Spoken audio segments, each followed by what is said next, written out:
दादर माहीम मतदारसंघातनं महाराष्ट्र नवनिर्माण सेनेकडनं अमित ठाकरे जे आहेत ते रिंगणात उतरलेले आहेत।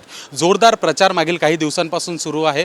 आता जो प्रचार आहे शेवटच्या टप्प्यात आलेला आहे आणि कशा पद्धतीत सुरू आहे प्रचार हे जाणून घ्यात स्वतः अमित ठाकरे आपल्यासोबत। अमित दादा, काय सांगाल, कशा पद्धतीत प्रचार सुरू आहे? नाही, उत्तम प्रचार चालू आहे। डोर टू डोर आम्ही घरोघरी चाललो आहे लोकांच्या। आम्ही आमचं विजन घेऊन चाललो आहे, त्याच्यामुळे जो प्रतिसाद मिळतो तो अतिशय उत्तम आहे।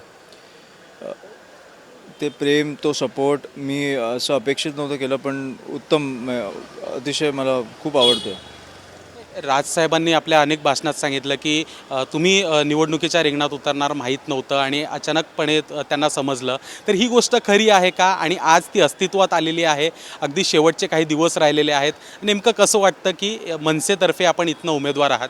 नाही, कुठेतरी मला साहेब बोलतात ते बरोबर आहे की कुठेतरी मी उतरणार नव्हतो, पण मला वाटलं की कुठेतरी पक्षाला गरज असेल तर अशा काळात उतरणं महत्त्वाचं आहे, ना की कुठेतरी आपल्याला मंत्रिपद मिळतं आहे किंवा जिकडे सत्तेत येणारच आहोत अशा काळात। मला वाटत नव्हतं मी कधी आलो असतो इलेक्टोरल पॉलिटिक्समध्ये, पण मला वाटतं की आता कुठेतरी पक्षाला गरज आहे, त्याच्यामुळे मला वाटलं की कुठेतरी उतरणं गरजेचं आहे।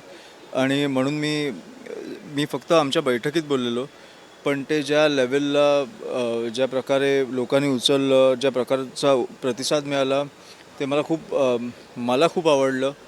की मला असं वाटलं की मी कुठेतरी कुठपर्यंत मी लोकांपर्यंत पोचलो आहे, आमच्या महाराष्ट्र सैनिकांपर्यंत पोचलो आहे। त्याच्यामुळे मला वाटलं की जो प्रतिसाद मिळाला त्याचं हे तुम्हाला आता एक बघायला मिळतं की मी उमेदवारी मला मिळाली आहे। अमित दादा, अजून एक गोष्ट अशी की समोर जे आहेत 3 टर्म विद्यमान आमदार असलेले सदा सरवणकर आहेत, एकीकडे शिवसेना उद्धव बाळासाहेब ठाकरे गटाकडनं महेश सावंत आहेत। आव्हान काही वाटतंय का की मॅजिक आहे मनसेची काही? नाही, मला आव्हान वाटत नाही। मला वाटतं आता तुम्ही चिन्हाला बघून नाही तर माणसाला बघून द्या। मतं तुमच्यासाठी कोण काम करू शकेल ह्याला बघून द्या, ना की चिन्हाला बघून।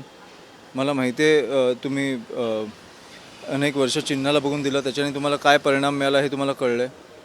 तुमच्या माहीम दादरचं काय झालं आहे, आपल्या माहीम दादरचं काय झालं हे तुम्हाला कळलं आहे। त्याच्यामुळे मला वाटतं आता तुम्ही माणसाला बघून द्या।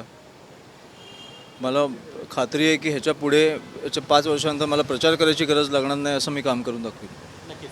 एक शेवटचा प्रश्न असा, एकीकडे महायुती सरकारने लाडकी बहीण योजना लागू केलेली आहे, पण या मतदारसंघामध्ये फिरताना अशी माहिती मिळत आहे की महिलांचे आणि बहिणींचे जे प्रश्न आहेत ते सांभाळण्यासाठी आपली धर्मपत्नी जी आहे ती निवडणुकीच्या प्रचारात समोर आहे। त्यामुळे पुरुष आमदार असेल तर बोलण्यास कुठेतरी अडचण होत असते, पण आपल्या धर्मपत्नी जी आहेत मितालीताई ज्या आहेत त्या आपल्या प्रचारासोबत असतात, त्यामुळे त्या देखील याच्या प्रचाराच्या रिंगणात नाही तर निवडणुकीच्या रिंगणात आहेत, अशी देखील चर्चा आहे आणि खूप चांगला प्रतिसाद जो आहे यामुळे तुम्हाला मिळत आहे। हां, मी अपेक्षित नव्हतं केलं की मिताली अशा प्रकारे उतरेल, कारण जेव्हा माझी उमेदवारी जाहीर झाली तेव्हा माझं काय प्रकारे कॅम्पेन असेल हे मी ठरवलेलं, पण मिताली किंवा माझा अख्खा परिवार ज्या प्रकारे उतरेल हे मी ठरवलं नव्हतं। मिताली जेव्हा बोलायची की मी येते आज कॅम्पेनिंगला, तसं चालू झालं। म्हणजे ते खूप ऑर्गॅनिक होतं की दररोज ती तयार व्हायची आणि बोलायची अमित कधी निघायचं कॅम्पेनिंगला वगैरे, तयारी झाली का बघ वगैरे। ते मला ते खूप आवडायला लागलं आणि ते मला वाटतं लोकांना पण आवडायला लागलं की कुठेतरी ती पण एक पुढाकार घेते। बरं, पुढाकारच नाही घेते तर लोकांचे प्रश्न समजत नाही आहे, तर ते तिचं म्हणणं आहे की आमदार व्हायच्या आधी आपण सोडवले पण पाहिजेत। त्याच्यामुळे मला वाटतं की खूप उत्तम तिचा एक सपोर्ट आहे मला, की कारण मला आता पहिल्यांदा निवडणुकीत उतरल्यामुळे खूप मुलाखती असतात, कॅम्पेनिंगचा वेळ मला कुठेतरी कॉम्प्रोमाइज करायला लागतो, पण ती सगळीकडे जाते, ती मला सांगते येऊन की असे प्रश्न आले। फॉर एक्झाम्पल कोळीवाड्यात ती गेलेली आणि तिने बघितलं की काही ठिकाणी सूर्यप्रकाश नाही पोचत आहे, त्याच्यामुळे दुपारच्या वेळेला ती काळोखातनं एका गल्लीत जात होती लोकांच्या घरोघरी।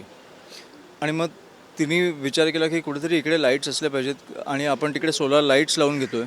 त्याच्यामुळे मी उद्या एक दिवस आहे आपल्याकडे, मी तिकडे जाणार आहे, मी ते बघणार आहे लाईट्स लागलेत की नाही। त्याच्यामुळे खूप उत्तम प्रतिसाद मिळतो आहे, खूप उत्तम तिचा एक सपोर्ट मिळतो आहे मला।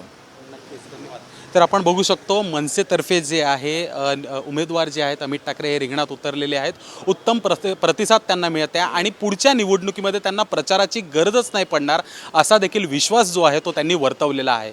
व्हिडिओ जर्नलिस्ट राजीव बारोटसोबत मी शुभम उमाय, जय महाराष्ट्र न्यूज, मुंबई।